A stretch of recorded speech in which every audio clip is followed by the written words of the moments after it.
MC Kiri.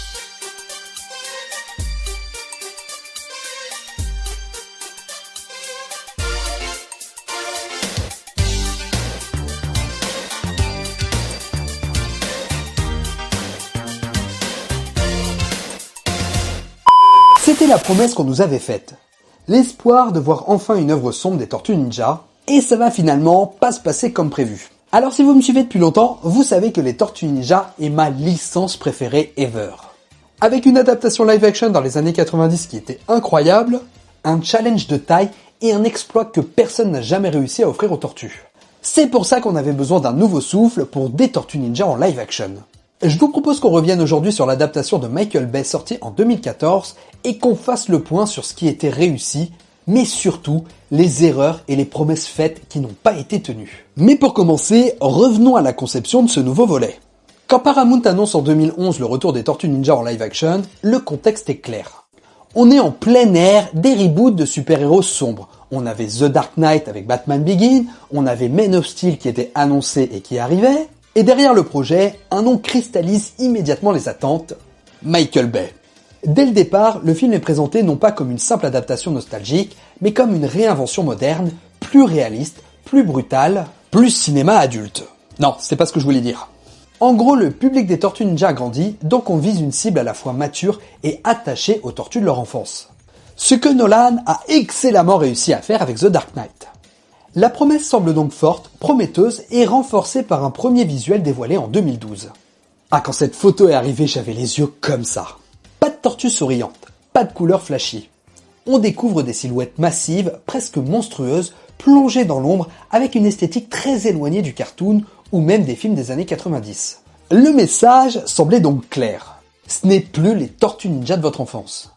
Car visuellement, on se rapprochait même davantage des comics Mirage Studios originaux avec une approche plus urbaine, plus sale, presque horrifique dans certaines intentions du design. Et donc ce visuel installe une attente précise chez les fans. Des tortues moins fun, plus marginales, presque inquiétantes, intégrées à un monde qui les rejette. Et voilà comment nous est vendu le projet. À savoir réaliste, moderne, avec une prise de risque, même s'il n'est pas dit à ce moment-là que le film va être sombre. Cependant, il y a suffisamment de signaux pour nous amener dans cette direction. Et au vu du car design, on présuppose que le lore va être respecté, car les attentes autour sont assez simples. Des créatures cachées, issues d'expérimentations ou de mutations accidentelles. Et bien sûr, on veut voir les tortues évoluer dans un New York plus hostile, mais du coup l'interprétation qu'on a fait à l'époque de cette image nous donnait-elle en réalité une véritable promesse, qui n'était en réalité pas forcément à l'initiative de la Paramount. Donc la promesse d'un Teenage Mutant Ninja Turtle plus sombre n'est jamais formulée noir sur blanc. Elle est seulement suggérée par les visuels, par le contexte hollywoodien et par le pédigré des producteurs. Mais dans l'esprit du public, le malentendu est déjà installé et les conclusions sont déjà faites. L'équation qui mêle Michael Bay plus reboot plus design réaliste égale forcément Tortue Ninja plus mature et plus sombre. Donc si la genèse du projet installe une promesse implicite de noirceur, c'est en 2012 avec une simple information de scénario, presque anodine sur le papier mais explosive sur les faits, qui va tout faire basculer. These turtles are from an alien race. Les Tortues Ninja ne seront pas mutantes, mais extraterrestres. Et là, c'est la rupture totale.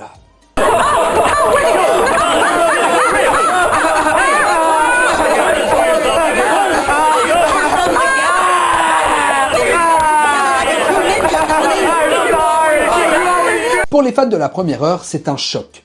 Depuis 1984, l'origine des tortues est simple, presque banale. Du mutagène, un accident, des créatures rejetées par la société. C'est précisément cette origine accidentelle qui rend les tortues humaines, tragiques et profondément attachantes. Des monstres nés par erreur et pas par destin cosmique. En les rendant extraterrestres, le film ne modernise pas le mythe et ne les rend encore moins plus sombres. Il dénature complètement le lore. On ne parle plus de marginalité, on ne parle plus de monstruosité involontaire, on parle d'êtres venus d'ailleurs. Et pour beaucoup de fans, une chose devient évidente, ce n'est plus les Tortues Ninja, c'est autre chose avec le même nom. Le bad buzz est immédiat, massif, et la réaction est instantanée. Que ce soit sur les forums, les réseaux sociaux ou les sites spécialisés, la colère monte et les fans dénoncent une incompréhension totale de l'œuvre originale. Une volonté de transformer les Tortues Ninja en franchise générique de science-fiction et surtout une approche typique de blockbuster post-Transformers. Donc autant que les Transformers soient extraterrestres, c'est logique parce que c'est l'origine, c'est le lore, c'est la base. Mais dans ce contexte, le film sacrifie l'identité des Tortues Ninja au profit d'un concept plus bankable. Et ce bad buzz est loin d'être anecdotique. Il devient le premier vrai mur rencontré par la production, mais surtout offre une contradiction parfaite du respect de la licence. Donc sur le papier, une origine extraterrestre semble être plus novateur, plus mythologique, sonnant comme un renouveau jamais exploré auparavant, et pouvant tout de même aborder les notions de différence et d'acceptation de soi auxquelles les tortues sont confrontées. Cependant, cela pose problème sur plusieurs points. Notamment le fait que les tortues se sont toujours considérées comme profondément new-yorkaises, et attendent donc de pouvoir sortir librement des égouts en étant acceptées des autres new-yorkais. Mais en plus, une origine extraterrestre retire ce qui fait la noirceur des tortues à la base. C'est-à-dire leurs conditions d'erreur scientifique, leur statut de monstre né dans un monde qui ne voulait pas d'eux. Si le drame devient cosmique, il cesse d'être intime. Et paradoxalement, plus le concept s'éloigne de l'humain, plus il perd en gravité émotionnelle. Si des tortues mutantes new-yorkaises pure souche recherchent d'être acceptées par les autres, des tortues extraterrestres sont-elles en mesure d'avoir les mêmes attentes d'un point de vue scénaristique ? Mais heureusement, face à l'ampleur de la contestation, Paramount préfère reculer. L'origine extraterrestre est officiellement abandonnée et les tortues redeviennent mutantes. Mais le mal est fait et ce revirement est le reflet d'un projet qui n'a pas de vision claire et assumée.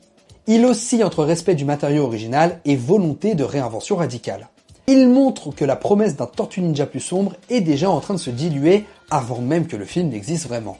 Jusqu'à ce que les premières photos de tournage commencent à fuiter et redonnent un peu d'espoir aux fans de la première heure. Après le bad buzz de l'origine extraterrestre, le projet Teenage Mutant Ninja Turtle version 2014 entre dans une phase plus silencieuse. Et c'est là que surviennent les premières fuites des photos de tournage.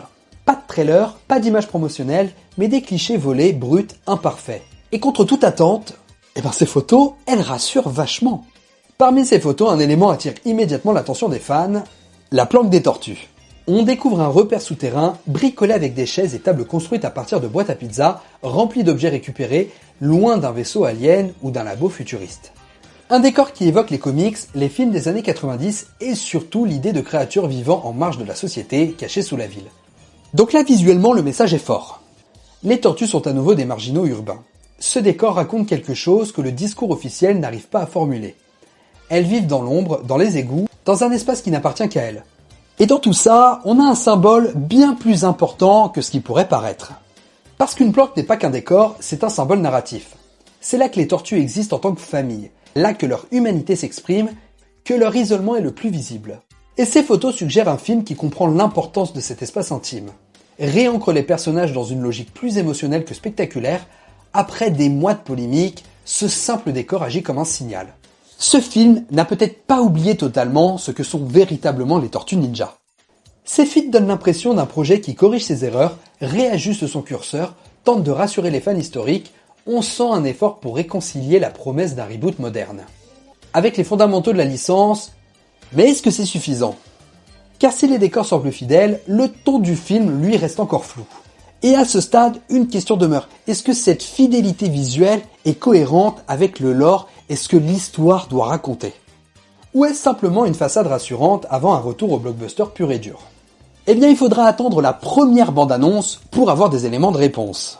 Lorsque la première bande-annonce officielle des Tortues Ninja est dévoilée, elle est attendue comme un moment clé. Après les polémiques et les fuites rassurantes, c'est enfin un moment de vérité. Et pendant quelques secondes, le film semble tenir sa promesse.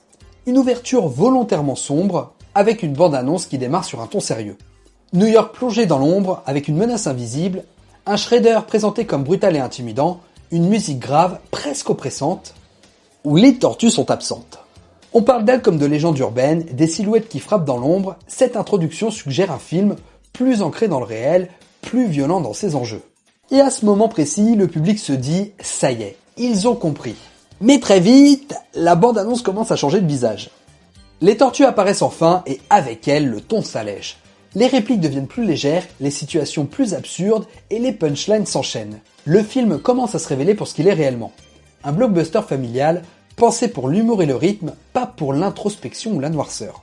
Et là clairement, on se retrouve face à un remake du film des années 90, mais en version 2014 et tout le tintouin qui va avec. Ce n'est plus une rupture brutale, c'est un glissement progressif presque insidieux. On est face à une bande-annonce presque schizophrénique. Ce premier trailer donne l'impression de vendre deux films différents. Une introduction sombre pour capter les fans adultes et une seconde moitié plus fun pour rassurer le grand public. Et c'est précisément là que ça pose problème. La bande-annonce ne ment pas vraiment, mais elle hiérarchise mal ses intentions. Elle utilise la noirceur comme une accroche, sans jamais en faire le cœur du projet. Pour les fans les plus attentifs, ce trailer agit comme un avertissement. Oui, le film aura des scènes de combat, des scènes nocturnes, avec même un Shredder menaçant. D'ailleurs, rappelons aussi que le film avait rétro-pédalé sur le casting de Shredder, qui devait à la base être interprété par William Fichtner. Mais pour éviter les accusations de whitewashing, Toru Masamune est finalement casté et Fichtner obtient un rôle d'antagoniste secondaire. Bref, dans ce qu'on peut dire, c'est que la bande-annonce nous annonce un ton plutôt sombre au niveau de l'image, mais plutôt léger au niveau de l'écriture. Et donc à ce moment-là, deux choses deviennent claires. La promesse d'un Tortue Ninja plus sombre est en train de devenir un simple outil marketing. De plus, on apprend que la durée du film n'est que de 1h30, ce qui concrètement ne permet pas de prendre le temps de développer un arc narratif sombre, mature et tourmenté, où les personnages vont prendre le temps d'évoluer face aux épreuves qu'elles traversent depuis leur plus tendre enfance. Bon après il faut reconnaître que quand on visionne le film, c'est pas un gros désastre non plus. C'est un divertissement efficace, rythmé, spectaculaire, suffisamment populaire pour justifier une suite 2 ans plus tard, dont on va parler tout à l'heure. Mais derrière cette réussite commerciale relative, un problème plus profond apparaît, un problème de fond et pas de forme. Déjà l'origine extraterrestre qui a réussi à se glisser par la petite porte. Officiellement la production a reculé, les tortues ne sont plus extraterrestres, mais dans les faits, l'idée n'a jamais vraiment disparu. Le fluide mutagène moteur de toute la mythologie Tortue Ninja est désormais créé par une méga entreprise liée à des recherches obscures. Et surtout, le fluide est d'origine extraterrestre. Le résultat est donc paradoxal. Les tortues restent techniquement des mutants, mais leur existence dépend désormais d'un artefact venu d'ailleurs. Et même si le deuxième volet va nous révéler que finalement il vient d'une autre dimension, reprenant un peu plus de sens au lore des tortues, ce choix déplace subtilement le cœur du mythe. On ne parle plus d'un accident scientifique humain, mais d'un héritage cosmique déguisé. Et c'est là que la promesse de noirceur, elle disparaît complètement. Et en plus de ça, ils ont sacrifié un des personnages le plus important de la licence, Splinter. Et oui, vous m'avez bien entendu, sacrifier le personnage. Car dans le film de 2014, Splinter apprend le ninjitsu, je sais, je l'ai déjà dit plusieurs fois, mais ça me sidère toujours autant, un livre qu'il trouve par terre. Pas de maître. Pas de transmission, pas de lignée. Un manuel abandonné, récupéré au hasard, devenu source de tout son savoir. Et donc là, le film ne trahit pas seulement un détail, il anéantit totalement l'origine et la spiritualité des Tortues Ninja. Car ce que Splinter représente normalement, c'est un héritier du clan des Foot ou d'une école martiale, qu'il soit l'animal domestique de son maître Hamato-Yoshi ou qu'il soit Hamato-Yoshi lui-même. L'essence de ce personnage est d'être déjà un maître discipliné. Associé à un sage, un père spirituel avant d'être un combattant, il doit incarner la patience, la transmission, la rigueur, le respect du temps long.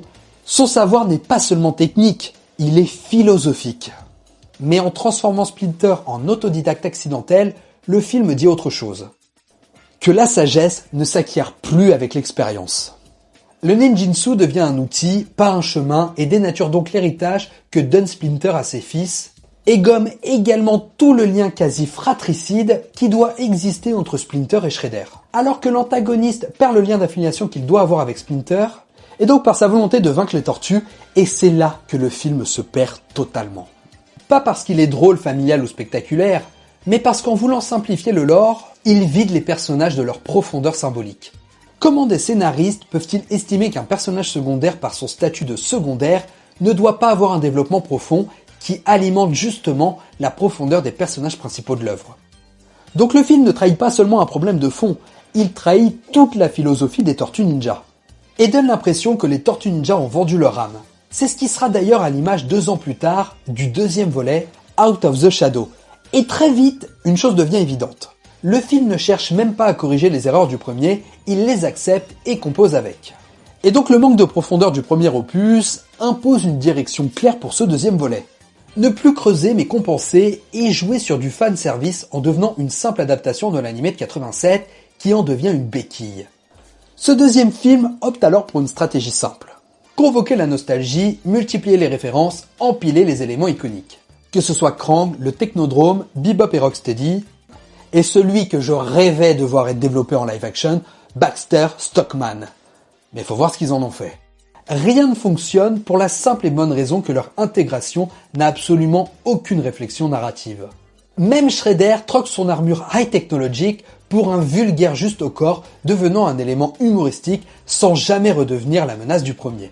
En fait, le film, il les adapte pas, il fait juste que les reproduire. Et surtout, il les isole de tout contexte dramatique solide. Ce qui nous donne donc des antagonistes reconnaissables, visuellement fidèles, mais dramatiquement vides.